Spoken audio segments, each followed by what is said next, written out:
किसका ऑर्डर था गोली नहीं चलाने का, यह सवाल पैदा होता। क्यों नहीं इन तीनों आतंकवादी को मौके पर एसटीएफ ने ढेर किया। ब्रिजभूषण शरण सिंह अकेले चलकर दिखाओ, क्या कहते हैं, राजा भैया अकेले चलकर दिखाओ, योगी आदित्यनाथ अकेले चलकर दिखाओ। मैं अगर कहूं भगवा आतंकवाद तो आप हंगामा करो। मां ने दूध पिलाया उत्तर प्रदेश के सभी मंत्रियों से कहता हूं और योगी जी से कहता हूं, मैं आपका बिल्कुल भक्त हो जाऊंगा, आप ही को वोट दूंगा, आप ही के लिए चुनाव प्रचार करूंगा, आप ही के लिए लड़ूंगा और चिल्लाऊंगा, हटाओ सिक्योरिटी। अगर मां ने दूध पिलाया तो मैं चैलेंज करता हूं। तो जब गुंडा है ही नहीं उत्तर प्रदेश में तो मंत्री की सुरक्षा क्यों बढ़ा रहे? इसका मतलब उत्तर प्रदेश में गुंडे हैं, लेकिन वो गुंडा वाई कैटेगरी का है, यानी वाई मीन्स योगी जी का आदमी। जय उत्तर प्रदेश आओ, जय श्री राम का नारा लगाओ, किसी की भी जान ले जाओ। ये वक्त कहते हैं कि मोदी जी ने सबको मिट्टी में मिला दिया, तो ये तीन कहां से आए? इन तीनों आतंकवादियों को भी पुलिस अपनी गाड़ी से लाई थी। सरकार को बर्खास्त किया जाना चाहिए, राष्ट्रपति शासन लगना चाहिए और तमाम इनके मंत्रियों से सुरक्षा वापस ली जानी चाहिए। अच्छा, लोग जश्न मना रहे कि बाबा ने मिट्टी में मिला दिया सबको। दो सगे भाइयों की हत्या दो पॉलिटिकल भाइयों ने मिलकर किया है। बड़ा भाई योगी आदित्यनाथ जी और छोटा भाई केशव प्रसाद मौर्य जी, दोनों का बैकग्राउंड पॉलिटिकल, दोनों भाई हैं, दोनों का बैकग्राउंड खुद जो है वो क्रिमिनल बैकग्राउंड है। एक दो, ये मैं नहीं कह रहा हूँ, एक दो नहीं कई मुकदमे हैं जो संगीन हैं, आपराधिक हैं, हत्या और लूट और खसोट और फिरौती और यहाँ तक के बलात्कारियों को संरक्षण देने, बचाने, छुड़ाने इत्यादि इत्यादि। तो जब क्रिमिनल सत्ता पर खुद रहेंगे तो जाहिर सी बात है कि वो दूसरों को क्रिमिनल कैसे बनने देंगे? उनके ही लोग, उनके ही चेले बनेंगे। बाबा ने मिट्टी में मिला दिया जब कहा था और मिला दूंगा जब कहा था, तो ये भी कहा था कि अब उत्तर प्रदेश में कोई माफिया और कोई गुंडा नहीं है, गुंडा तो सब उत्तर प्रदेश से जा चुका। तो सवाल योगी आदित्यनाथ जी, जब सारे गुंडे उत्तर प्रदेश से चले ही गए थे, सिर्फ एक अतीक था जिसके पूरे खानदान को आपने मिट्टी में मिला ही दिया, तो अतीक और अशरफ पर जो हमला करने वाला ये गुंडा कहाँ से आया? तीनों उत्तर प्रदेश का है, इसका मतलब उत्तर प्रदेश में गुंडे हैं, लेकिन वो गुंडा वाई कैटेगरी का है, यानी वाई मीन्स योगी जी का आदमी है। बाकी लोग गुंडे वही होंगे जो जय श्री राम का नारा लगाएंगे। विवादित बयान में दे रहा हूं, विवादित बयान है ये, यानी दूसरा कोई गुंडा नहीं बन सकता। गुंडा बनने के लिए शर्त है कि भगवा गमछा आपके पास हो और जय श्री राम का नारा लगाए, जय उत्तर प्रदेश आओ, जय श्री राम का नारा लगाओ, किसी की भी जान ले जाओ। ये अनुमति अब उत्तर प्रदेश में योगी सरकार के द्वारा दे दिया गया। तो ये जो वाई कैटेगरी के जितने गुंडे हैं वो हर जगह हैं। आपने रमजान में देखा मुरादाबाद में घर के अंदर लोग नमाज पढ़ रहे थे, यही वाई कैटेगरी वाले गए थे ना गुंडा, जय श्री राम का नारा लगा रहे थे, भगवा गमछा पहने हुए थे। पुलिस ने क्या किया? अच्छा, वाई कैटेगरी के जितने भी गुंडे हैं उनको योगी आदित्यनाथ जी ने कह रखा है कि वो आम करे, इमली करे, उल्टा करे, सीधा करे, तुम्हें उसका बचाव करना है और उसके खिलाफ जो कंप्लेंट दे उसको फंसा देना। तो उत्तर प्रदेश में 7 ऐसी घटनाएं घटी। अभी गोलावटी में एक घटना घटी, मारा पीटा बिरयानी बेचने वालों को, और जब कंप्लेंट किया गया तो उसी को बंद कर दिया गया और उससे पैसे लिए गए तब छोड़ा गया। जो जो उसकी सिफारिश में गया उसको गाली से, एसएचओ बात कर रहा हूं, एसएचओ योगी जी के सौजातीय हैं वहां गुलावटी। आगे बढ़िए आप, मुरादाबाद में आपने देख ही लिया। अभी 3-4 ऐसी घटनाएं घटी जहां वो कह रहा है कि तुम यहां नहीं नमाज पढ़ोगे वहां नहीं पढ़ोगे, नई परंपरा यहां नहीं चालू करोगे वहां करोगे। ये सारी चीजें तो ये बताती है कि संविधान का राज नहीं है, अप्रत्यक्ष रूप से वाई कैटेगरी के जो गुंडे हैं उत्तर प्रदेश में उनका राज है। तो गुंडा खत्म कहां पर हुआ? और ये अंध वक्त कहते हैं कि मोदी जी ने सबको मिट्टी में मिला दिया, तो ये 3 कहां से आए? चुनिंदा, ये 3 कौन थे, कहां से आए? बंगाल से आए थे क्या? एक बात। दूसरी बात, मुसलमान थोड़ा सा अगर जुर्म करता है और अगर पकड़ा गया, 3 आतंकवादी पकड़े गए और वो पाकिस्तान से इनके संपर्क थे, अमेरिका से थे, आईएसआई से थे, फलां, और ये 3 आतंकवादी जो अभी जिसने हत्या की है, एक भी मीडिया की खबर बताओ कि आतंकवादी बोल रहा, बोला 3 हत्यारे। अच्छा, ये हत्यारे हैं, मासूम है, और मुसलमान हो तो वो आतंकवादी। ये शब्द कहां से शुरू हुआ? मैं अगर कहूं भगवा आतंकवाद तो आप हंगामा करो। आप हमारे लोगों को छोटे से जुर्म में भी आतंकवादी कह दो, तो आपको अधिकार और हमको अधिकार नहीं। कमजोरी किसकी है सर? ये कमजोरी हमारे लीडरशिप की है और किसी की नहीं है। हमारा जो नेतृत्व है, जो परंपरागत नेतृत्व है, जो ट्रेडिशनल लीडरशिप हमारा है, वो शुरू से यही पंगु बना रहा। अभी भी देखिएगा सन्नाटा छाया हुआ। एक ओवैसी साहब के अलावा आप नाम बताओ कि कोई आप इसको मर्डर देख रहे हैं या इनकाउंटर देख रहे हैं? मर्डर सिर्फ इसको नहीं, ये तो मर्डर कैमरे के सामने हुआ है। ये मर्डर तो पुलिस ने कैमरे के सामने करवाया था। बगैर कैमरे के 2 मर्डर पहले हो रहा, जो झांसी में हुआ, मैं उसको भी मर्डर कह रहा हूँ। वो इनकाउंटर नहीं है साहब, उसको हमने प्रूफ किया कई जगह से, वो टोपी और वो पिस्तौल हाथ में, वो सारी चीजें। मेरा सवाल ये है कि आप एसटीएफ जो है बड़ा एक्सपर्ट पुलिस होता है, जो पुलिस में से छांटे जाते हैं अच्छे अच्छे लोग, उसको एसटीएफ में रखे जाते हैं। स्पेशल टास्क फोर्स नाम ही है इसका। तो ये 3 गुंडे, 3 आतंकवादी 5 मिनट तक आतंक मचाते रहे और आपने उसमें से एक को भी गोली नहीं मारी। किसका ऑर्डर था गोली नहीं चलाने का, यह सवाल पैदा होता। क्यों नहीं इन तीनों आतंकवादी को मौके पर एसटीएफ ने ढेर किया, यह सवाल पूछना पड़ेगा।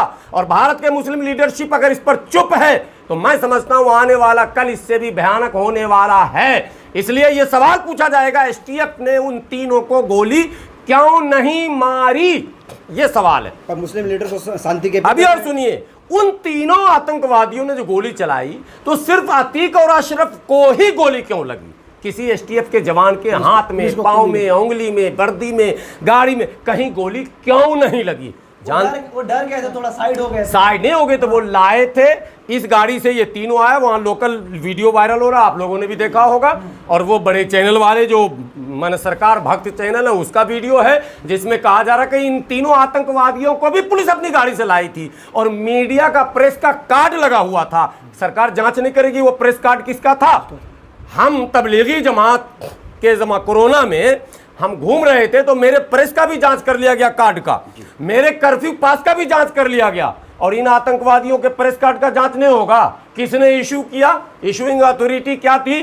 तब तो खुलेंगे ना राज। अब कहा जा रहा है ये तीनों पागल और दीवाने हैं। एक पागल दीवाना जो गोरखनाथ पर हमला किया था उसको तो फांसी की सजा हो गई ना, आप लोग को पता है कि नहीं? जो वाकई पागल था, जिसके पास सर्टिफिकेट मतलब जांच भी हुआ और वो हमला करवाया गया था मुसलमानों को बदनाम करने के लिए, सरफिरा मुसलमान पागल मुसलमान को पकड़ के ले आते हैं लोग। और ये 3 जो पागल आतंकी हैं, इन तीनों को आप देखेंगे, इनको खूब बेहतरीन से खातिरदारी इनकी होगी और तीनों को जेल नहीं भेजा जाएगा। ये मैं बोल रहा हूँ कैमरे पर, एनकाउंटर होगा तीनों का? कुछ नहीं होगा, तीनों घर जाएंगे, अपने घर जाएंगे। ओवैसी पर हमला करने वाले कहाँ हैं? फांसी हुई। उत्तर प्रदेश के वीआईपी हो गए ये आगे चल के नाम बदल के इनका आई कार्ड बदले। नेता ट्विटर पे तो बोल ही रहे ना कि इंसाफ मिलेगा मुसलमानों को। हाँ, तो ट्विटर पे तो इंसाफ मिल भी गया सबको। क्या लगता है ये भी आगे चल के बाहुबली और बड़े नेता बनेंगे क्या? ये यही हो ही रहा ना, बृजभूषण सिंह बाहुबली है कि नहीं है?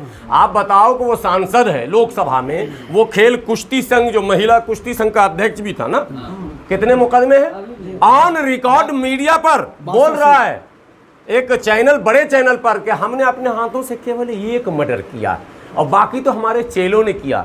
अरे साहब, वो सांसद जो कह रहा हो कि हमने अपने हाथों से एक मर्डर किया और वो लोकसभा का सदस्य जो अकबाले जुर्म बम ब्लास्ट में करती है महोदया, गांधी जी को गाली बकती है जो महोदया, वो संसद में, और भारत में सन्नाटा। कहाँ है अम्बेडकरवादी, कहाँ है संविधानवादी, कहाँ लोकतंत्र पे आस्था रखने वाले लोग, कहाँ हैं ये लोग जो अब बाबा साहब के जय जयकारा लगाते हैं, और कहाँ है वो सेकुलरिज्म के झंडा ढोने वाले लोग? क्या आपके रहते हुए देश में इस तरह का मजाक बढ़ता रहेगा? आज एक आतंकवादी लोकसभा में पहुंचा, कल 2 आतंकवादी पहुंचेगा, पता चलेगा 540 में से 540 वही हो जाएंगे, तो आपका संविधान रह जाएगा, लोकतंत्र रह जाएगा। डेमोक्रेसी खत्म करने, कुचलने का ये पूरा प्लान है। मनुस्मृति, एक फोटो वायरल हुआ, आपको दूंगा अभी। योगी आदित्यनाथ जी मनुस्मृति लेकर बैठे हुए हैं मीटिंग में।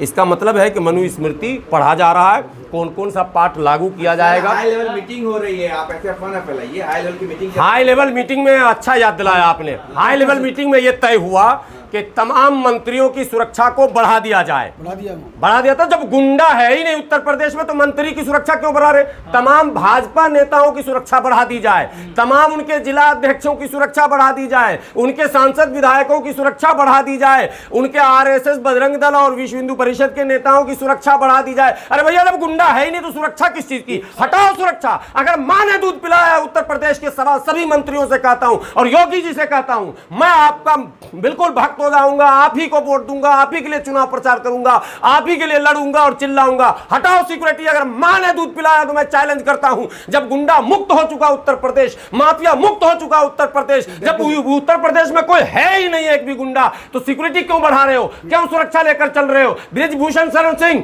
अकेले चलकर दिखाओ, क्या कहते हैं राजा भैया अकेले चलकर दिखाओ, योगी आदित्यनाथ अकेले चलकर दिखाओ, और उप मुख्यमंत्री केशव प्रसाद मौर्य जो बहुजनों के सबसे बड़े दुश्मन है इस वक्त बने हुए, जो मनुवाद की माने प्रवक्ता बने हुए हैं, मैं कहता हूं अगर आप में हिम्मत है तो बगैर सुरक्षा के चल के दिखाइए ना। आम इंसानों की सुरक्षा तो आप कर नहीं सकते, और अपनी सुरक्षा वाई जेड, जेड के बाद जेड प्लस, और प्लस के बाद जेड डबल प्लस, फिर जेड ट्रिपल प्लस, यही होता रहेगा इस देश में। सारे टैक्स का पैसा सुरक्षा में लगाओगे अपनी, और गुंडाओं को पालने में लगाओगे। बिल्कुल अराजकता है। इस सरकार को बर्खास्त किया जाना चाहिए, राष्ट्रपति शासन लगना चाहिए, और तमाम इनके मंत्रियों से सुरक्षा वापस ली जानी चाहिए। हिंदुवादी संगठन कह रही है सर कि 72 हुरों के पास भेज दिया गया है, ईद से पहले ईद ही मिल गई है। उनको सुरक्षा मिल गया ना। हाँ।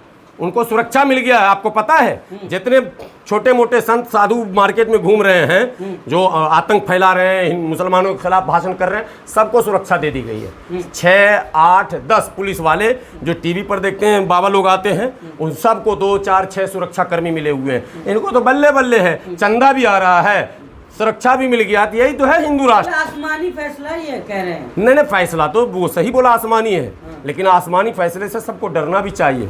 फैसला आखिरी नहीं है, आखिरी नहीं है, ठीक है।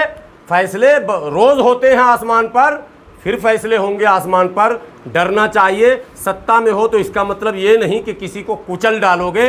सत्ता अस्थाई किसी का नहीं है। बड़े बड़े सिकंदर से लेके कलंदर तक चले गए। आप किस खेत की मूली हैं साहब? इस भारत में कितनी सरकारें आई और गईं, आप भी जाएंगे, लेकिन जाते जाते आप ये कलंक लेकर जाएंगे शायद। ये आपने मन बनाया। आखिरी सवाल कि जहाँ भी जो भी नाम आता है, बजरंग दल का ही नाम आता है। आपने देखा होगा अभी अतीक का मर्डर हुआ, तीनों बजरंग दल से थे। फिर इसके बाद अभी हरियाणा में मोनू मनेसर वो बजरंग दल का प्रेसिडेंट वो बजरंग दल से। आखिर क्या चल रहा है? क्या इस ऑर्गेनाइजेशन को बंद नहीं करना चाहिए? नहीं, बंद कैसे करेंगे? ये उसी ऑर्गेनाइजेशन के जरिए तो हिंदू राष्ट्र लागू करेंगे। अब समझना सोचना तो अम्बेडकर वादियों को, संविधान वादियों को है ना, उनके लिए ना चिंता का विषय है। लेकिन वो भी अम्बेडकर जयंती बाबा साहब की मनवा लिए 132वीं कल, फिर घर में जाके सब सो गए। तो सो गए अगर बहुजनों तो सुला दिए जाओगे।